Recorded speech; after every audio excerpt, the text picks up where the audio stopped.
Pleasant good morning, everybody. Welcome to another edition, a Peel Yourself Off the Mat Monday edition of the Morning Briefing. I'm Jeff DeForest. That is Mike Lubie. Lubit's the dapper-looking one. And, of course, we're peeling ourselves off the mat off of what I think should be just instituted. I don't know how easy or difficult it's going to be to pass any laws. I don't know that there's going to be any unanimity on anything anymore when it comes to getting things done that actually would be beneficial to the people. But I think all national holidays now should come on a Thursday, Lubie. Never mind this Monday stuff. Because this way, you know you're taking Thursday off. You know you're taking Friday off. And Saturday and Sunday come, and then you're in business. But over the weekend, I hope everybody had a great 4th of July weekend. I don't know. How was your 4th of July weekend, Lubie? How would you characterize it? Didn't do anything too insane. A lot of hanging out, a lot of family, a lot of time with my wife. We did a lot of odd jobs around the house that felt like that's what she wanted to accomplish this weekend. So we did a lot of that. It was fine. It was good. It was nice to have some time away. How was yours? How was your 4th weekend? Well, I got smacked in the face. Of course, I had a birthday, which was a very significant number there, 73. I got hit in the face with a haymaker on Friday. I mean, just that's a big number because a friend of mine who I was familiar with from being in the business for many years, a guy had helped me out a couple of times. I got a notice over the weekend that he just checked out at 72. I mean, this is the final call there. You're not even going to be able to go to instant replay. What was great about it, though, this guy was a radio guy. He was a very young general manager in the business years and years ago. He had been all over the country and mostly here in South Florida.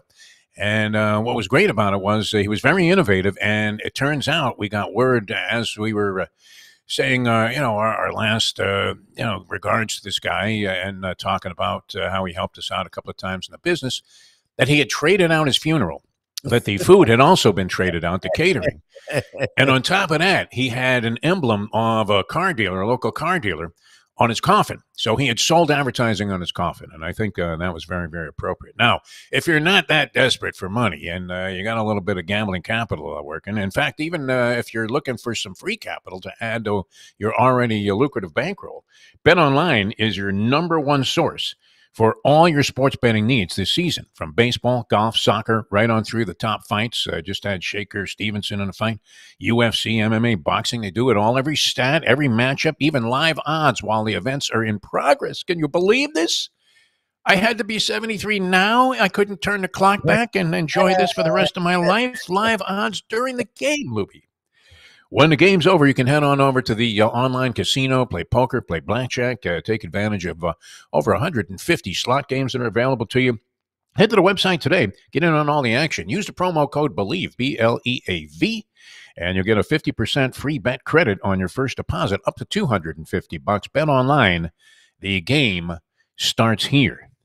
All right, I'm going to say this. Speaking of betting, I wanted to start with a story. I remember this very vividly. I was in a place called McCormick and Schmick's, which, you alter one letter and you got McCormick and Schmucks. But it's a reasonably good steakhouse. I don't know. Are they all over the country, Lubie? They have other things besides steak. Pretty decent, what would you call it, an intercontinental menu? I've never been there, but it sounds familiar. The McCormick part. I think they had one here in Miami, but there's one in the Harris Hotel where we stay when we're in Atlantic City. And I was kind of trying to figure out what my next move was going to be. I don't know if I was stuck substantially at the time, but for some reason I was not in action gambling, either at a machine or in the sports book or in the race book. And I'm having a cocktail at McCormick and Schmick's, and I see these two guys, and they've got like tons of pages. It looked like the hidden documents that Trump stashed in the bathroom there at Mar-a-Lago. I mean, there was boxes and boxes of documents, and they're pouring over them like crazy. And I thought, my God, these guys must be real experts. I was looking to maybe dabble into a small baseball parlay that night. I thought, well, let me talk to these guys. They have to be handicapping baseball. And so I struck up a conversation, and I'm listening to these guys too. When they were talking, I mean, minutia. You would have thought that it was Bill James himself that was analyzing that night's card. And so I come over and I say, hey, you guys look like you're pretty sharp baseball handicappers, get really deeply into detail. You like anything tonight? And they say, oh, no, we're not handicapping baseball. Summer League NBA. Oh, God. They had dissected this to the point where it was Hubie Brown on steroids. It was unbelievable. And the reason I bring this up is because I got a kick out of the reaction over the weekend. Of course, Bronny James made his debut as a Laker. I'll give you a trivia question, Lubie, and I might have even asked you this in a dream last night. A trivia question. Do you know who the number 55 pick was? We all know who it was this year. It was Bronny James, LA Lakers. Everybody knew it was going to happen. I thought maybe, and we railed away against Brad Stevens last week on one of the shows. I thought maybe the Celtics, if they really were on their game, would have stepped in there at 54 and taken Bronny James just to fuck with the Lakers. Just to fuck with them, Lubie. That'd have been classic. Wouldn't that have been great? That would have been great. And then the Lakers would have had to make a deal with the Celtics to get Bronny James, who is a guy that really, I mean, let's face it, he's going to be a lead weight at the bottom of the roster. And what do you got? 12 roster spots in the NBA, 12 full-time roster spots. And then I guess you got a couple of guys floating around. They go to the G League, they play in the WNBA, and then they come back and they're sort of getting paid half of the money or whatever. It's a two-way contract, which is usually one way in favor of management whenever they do something like that. Do you know who the number 55 pick was in last year's NBA draft, Lubie? No clue. You would be very familiar with this guy because he was part of a great story with our good friend Jim Larinaga at the University of Miami. It was New Jersey's own Isaiah Wong. Wong went 55. Geez. Number 55 last year, Isaiah Wong. A pretty good player. I mean, this was a guy that was in a Final Four, was instrumental in the run that the Hurricanes made, had been in college. Did he stay in school 4 years, 3? I mean, he was there for three. It was at least 3. A reasonable amount of time. Now, highly touted coming out of New Jersey. If you pick up any newspaper in New York, New Jersey, they're talking about Isaiah Wong a couple of years back and saying, wow, we knew this guy was going to be good. So he goes at number 55, and what does he get? He gets, I think, a 3 or 4 year deal. It had to be less than that, maybe 2-3 years, $600,000 total. Not all of which was guaranteed. I think only the first dollar was guaranteed, which is an open defiance of the parameters and guidelines that you're seeing people being paid by in the NBA these days. And what does Bronny James get at number 55? 4 years, $8 million. What? Lubie. That's quite a discrepancy, huh? And a guaranteed spot on the roster Really? for the Los Angeles Lakers this year. Yeah, by giving him that contract, they guaranteed that he was going to be on the roster of the Lakers. So was this much ado about nothing? That he went out and scored 4 points in his first game on 2 for 9 shooting, a bunch of bricks from 3-point range. Now, he hasn't played. This is a guy that had a freaking heart attack, or at least an incident that was life-threatening, had to undergo surgery, came back to USC. Can we excuse all this away, or is this, I mean, Dalton Connect makes his debut in the Summer League games, who I think is a much more significant acquisition, obviously, in the offseason by the Lakers. And yet, you wouldn't even know that he was on the team, Lubie. That was incredible. I saw Brownie's stat line. I didn't see anything about Connect. Nothing. Was he even alive? I don't know. Is he still a Laker? Did they trade him to San Antonio? What the fuck? But, I mean, the reason I brought up the two guys, is there anything to really analyze from this? Now, I will say this, and this is a good omen, Lubie, and here you go. This guy will probably never play a minute for the Miami Heat, but that guy, Khalil Ware, that they drafted at what, number 15? Yeah. Is it 15, 16, 17, somewhere in there? He's shown some promise in this summer league. But what are we looking at there? I mean, the teams, could any of these teams that are assembled beat the Washington Generals on their best night? I don't know. Oh, I don't know. What do you think? I don't know. I mean, last year was cool because you had Wemby. But other than that, like, I mean, and Chet Holmgren, because it was his rookie year after missing the year before. So sometimes when you have high profile, like the year Zion was there with John Morant, okay. Like, other than that, the summer league's sort of stupid. I mean, it's okay. Get players acclimated to a little bit of NBA life and familiar with each other. Whatever, you get together, I don't know. Is it more of an exhibition? Because people, I mean, listen, it wasn't nearly as severe 20 some odd years ago, 21 years ago when LeBron James broke into. But was he not one of the most scrutinized players ever to enter the professional ranks from his amateur status? Which I don't know how mature it was. I mean, he's probably getting paid in high school. But nonetheless, I mean, you didn't have the level of severity of criticism on social media that you have now. No. And so they've already decided, I mean, people have already decided that this guy's a bum. I don't know. And the leaning would have to be more that way as in terms of tangible proof that Bronny James is going to be a good NBA player, a valuable NBA player, or even have a reasonably respectable NBA career. You would have to say you would take the under on that, no? At this stage, from what we've seen? I mean, I look, I don't take much from the Summer League, but it's not good when guys look bad. Like when guys look good, you're like, oh, that's nice. And look, it was a precursor. Jaquez Jr. last year for the Heat looked good in summer league, showed flashes. Jovic looked good in summer league, showed flashes, and then you saw both of them take pretty nice steps last season and become a part of the rotation, if not start for the Miami Heat, a team that did get to the playoffs.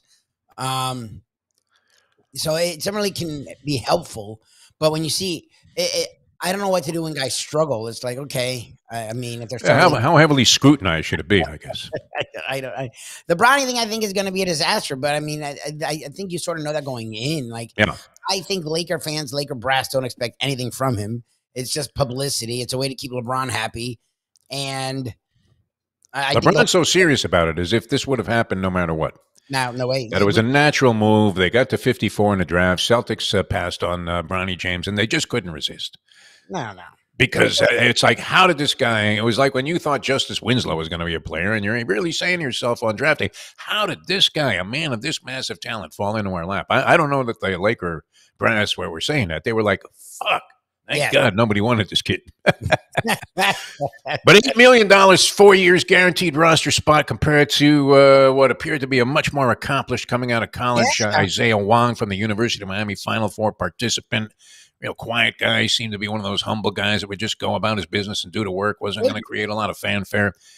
And he gets like $600,000 and doesn't even get all of that. You would have to say a little bit of discrepancy in terms of the way that this is being approached. And so I don't know. With that, is it natural to have to accept all of the intense critiques that are going to come along with it? This guy misses a shot, and you would think that the world came to an end, that Kim Jong-un just launched the big one, and it's over. All right, I watched a little Yankees Red Sox last night.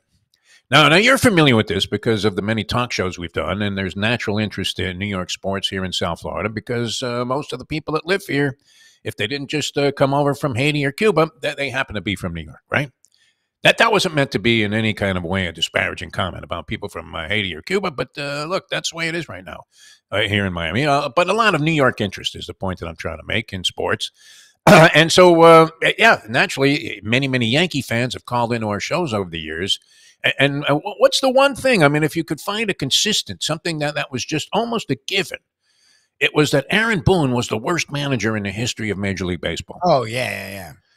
It wasn't even a conspiracy of malcontent Yankee fans looking to get rid of this guy. Everybody wanted to get rid of him. I think even Brian Cashman wanted to get rid of him. And by the way, how come nobody's looking at Cashman himself? All right, so the Yankees get off to this amazing start this year. Just incredible. Even though Aaron Judge, as hot as he is right now and in a position to win the Triple Crown, he was very sluggish at the beginning of the season. They got off to kind of a cold start in the month of April. And in spite of that, in spite of Garrett Cole being on the injured list out of spring training, the Yankees got off to a phenomenal start, something nobody could have anticipated. And they looked like they were going to run away and hide and win the American League East and maybe even a World Series this year. And sure enough, what's happened since, Lubie? This last month has been catastrophic, including losing 3-0 last night to the Boston Red Sox on national television. Meanwhile, the Red Sox are on the ascent, 14-5 now in the month of June, knocking on the door with a nondescript team that you weren't you were probably expecting about as much out of the Red Sox as people are out of the Patriots this year. If you're up there in the New England area, I mean, they are literally spitting up clam chowder. Like they were on The Exorcist and they were Linda Blair spitting up pea soup, just like you mentioned the Red Sox. I'm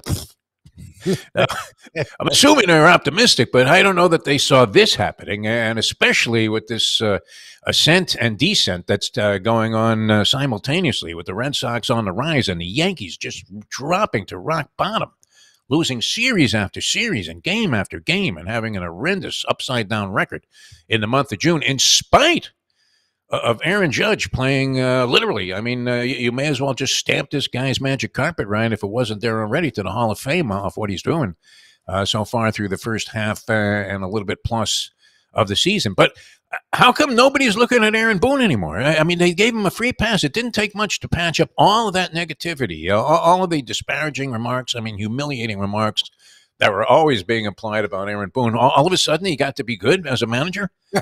No. I'm watching a guy in center field jog after a ball while the base runner, very rare that a hitter actually runs right out of the box anymore. I saw even Rafael Devers, who had a great game last night and is a Yankee killer. I don't know that anybody's put up better stats historically against the Yankees than this guy. Hits a couple of home runs in the game last night, one of which barely made it into the front row of the left field seats at Yankee Stadium, Louis.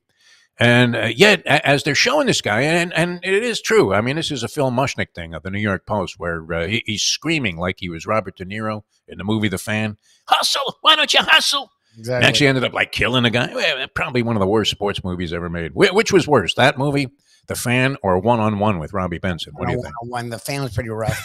I mean, what a stupid fucking concept. This guy's going to trail this one player because he thinks he has potential. I mean, what are we talking about? Jazz Chisholm here? Yeah, exactly. Who made a great catch, by the way, in center field, even though he's not a natural center fielder. So there's a talented guy that probably is never going to fulfill his promise, playing on a lousy team that keeps trying to sell you. Oh, yeah, wait till these young guys come around. The Yankees don't do that. They go out and they buy virtually everything that they possibly could need. Yep. And that being said, I mean, this decline has to be somewhat concerning, and yet I'm not hearing anything yet. The revolution hasn't started. It's not being televised with regards to the great Gil Scott-Heron, but you're not hearing anybody talking about what a crappy manager Boone is. In spite of the lack of hustle, I mentioned Devers hits this ball out of the park. It barely makes it out of the park. He is standing at home plate when the ball gets into the stands. He could have, I mean, if that hits the wall and comes back towards the infield, this guy's not going to be able to get to second base on that. Nobody says anything about the lack of hustle.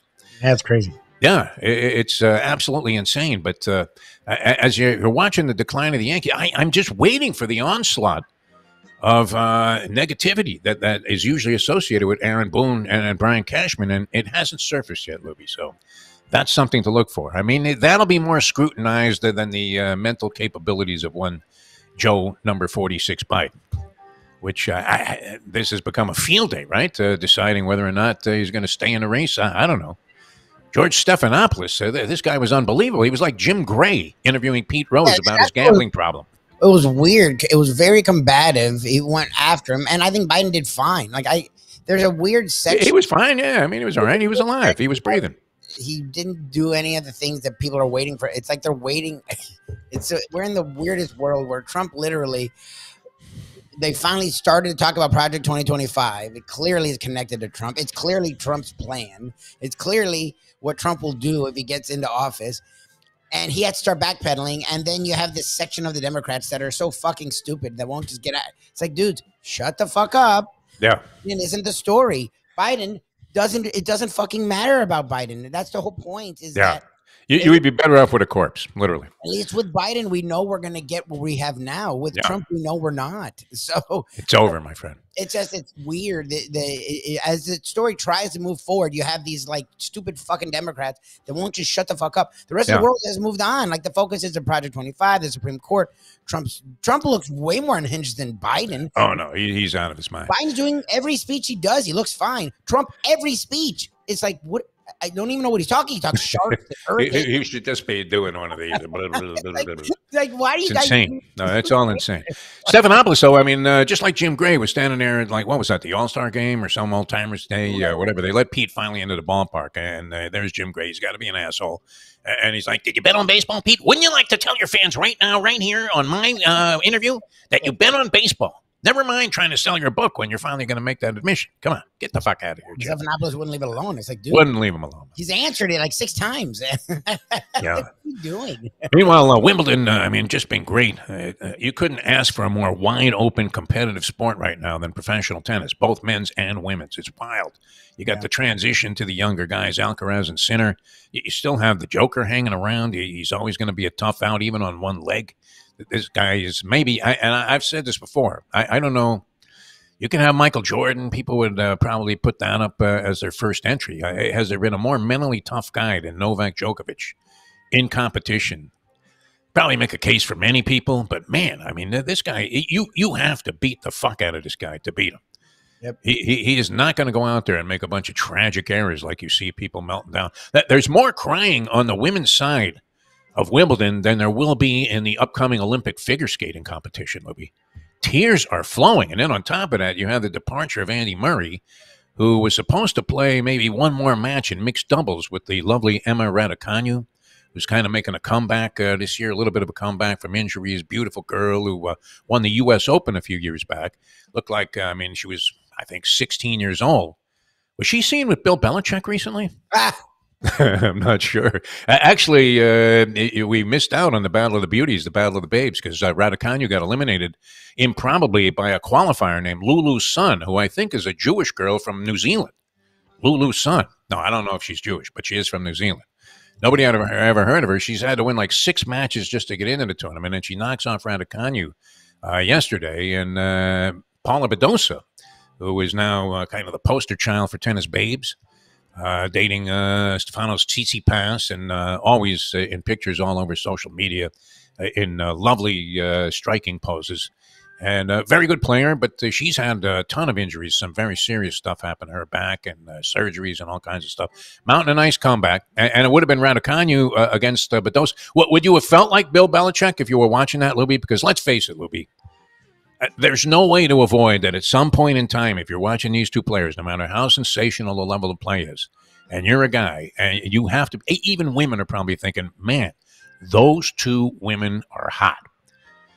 They've got like perfect bodies. It's incredible. But that match is not going to happen because Lulu's Son spoiled the party. And is she Croatian? Dana Vekic? She knocked off Paula Badosa, who is still making strides towards getting back to where she was, which was a top 5 player in the world. But that's going on, and the guys have been insane so far. So Wimbledon's been great, and that action continues. And then no mention, Lubie, on your part. I mean, you should be paying some homage to this guy, Luke Clanton. Are you aware of Luke Clanton's accomplishment? Luke Clanton. not really. The former Seminole golfer who hails from Hialeah, Florida, is an amateur who has now made back-to-back top 10 finishes in PGA events. And you know what I say to that? Fuck being an amateur. I'm a pro. Give me the money. Or they can't be paying college golfers enough money. He had some lame sponsorship, like a Chico's bail bonds or something. They had an interview, and that was the only logo that he was wearing. And it was like a cheesy-looking logo, like for some local pizza parlor. That was it. Luke Clanton. But there's a guy and a name to watch. And the top 10 finishes back-to-back, that had to be worth a lot of money, no, Lubie? Significant amount of cash. All right, well, we got to run. It's been great being with you. This is what? It's supposed to be the dog days of summer, but I got inspired last night. I was watching a thing called The Sprinter or something, or The Sprint on Netflix. And track and field, I mean, that should generate some interest. Although, do we know any of the participants anymore? I was trying to sort of familiarize myself with the people that were going to be involved, because these guys used to be, household names, were they not? Carl Lewis and guys like that, Skeets Nehemiah. I mean, the common person knew something of them because they were featured on Wide World of Sports and anthology shows that we could see. Are you familiar with any of the current contemporary, sprinters? Usain Bolt, everybody around the world knew this guy. Yeah, no, it used to be a glamour spot. I don't know anyone now. I know Sha'Carri Richardson with the women. I don't know any of the men. I don't know. Wasn't she the one that had like a trace of weed in her handbag, and they threw her out? Yeah, kind of crazy stuff. All right, we also do have to make mention of this player named Jose Miranda. Jose Miranda of the Twins. As he had hit in 12, he had hit in 12 straight at bats. He had base hits. Oh wow, wow! And it brought back some names. I mean, this hasn't happened in a long, long time. You're lucky if you see a guy get 12 hits in a month, much less 12 hits in a row. Tied a record. He flew out in his next at bat, so he wasn't able to break the record. Held collectively by Johnny Kling, 1902, matched by Pinky Higgins in 1938. And this guy I'm actually familiar with, which is unfortunate since I'm so old, and also Detroit's Walt Dropo in 1952. Pretty good. 12 straight at-bats with a base hit. Very unusual in Major League Baseball. You rarely see a guy go 12 at-bats without striking out 6 times. All right, we will see you guys tomorrow. Thanks so much for being with us. Hope everybody had a great 4th of July celebration. Well, one thing I noticed, Lubie, is that remember, I don't know about you. When I was growing up, like if you had what was called a cherry bomb or an ash can, that was like a big deal. And they were essentially maybe a little bit more potent than a firecracker. So I'm on the beach the other night watching the fireworks shows from various locations. You can pretty much see like a half a dozen of them from the spot that I'm in. And then all of a sudden, I see like a fireworks show break out like 50 yards from me on the beach. Oh, shoot. And I'm thinking, what the hell? Who is supplying the fireworks to these fireworks stands? This stuff blew away what was even coming off the barge out in the ocean. Unbelievable. I mean, I'm thinking, is it really safe to be within the vicinity of this? I know there are always a lot of accidents alluded to, but this shit literally eclipsed what was coming off of the city-backed show that was taking place at the end of the pier. You could just buy this stuff anywhere? What happened here? Have we been infiltrated by some Mexican cartel that's determined to have us blow all of our fingers off? The firework game has stepped up a lot. Like, you look in the sky and you're like, oh, I guess they're doing another show. And it's like, wait, no, they wouldn't do a show at. It's my neighbor, Johnny. But celebration, and as we said, there's a possibility that may be the last full-fledged celebration of American independence. Get out there and vote, people. All right, we got to get out of here. We'll see you guys tomorrow. Thanks so much to people at NoFilter.net, Bet Online. For Mike Lubie Lubitz, I'm Jeff DeForest, and we'll see you on tomorrow's edition of the Morning Briefing.